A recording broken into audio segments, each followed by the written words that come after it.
यहूदी हजरत इब्राहिम अलैहिस्सलाम और हजरत सारा की नस्ल से हैं, जबकि कुरैश हजरत इब्राहिम अलैहिस्सलाम और हजरत हाजरा की औलाद से।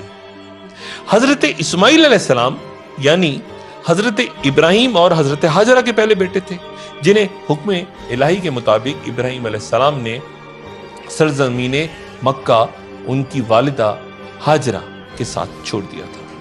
वहीं जमजम का चश्मा जारी हुआ, वहीं हुक्म इलाही से इस्माइल अलैहिस्सलाम की जगह एक दुम्बा ज़िबा हुआ, और वहीं कबीला बनु जरहम आबाद हुआ, जहां इस्माइल अलैहिस्सलाम की शादी भी हुई। हाफिज इब्ने हजर के मुताबिक काबा की पहली बुनियाद हजरत आदम अलैहिस्सलाम ने रखी थी, लेकिन फिर वो बेनिशां हो गई थी। इब्राहिम अलैहिस्सलाम और इस्माइल अलैहिस्सलाम ने वहीं पर उसी जगह को खोदकर दोबारा काबा की तामीर की।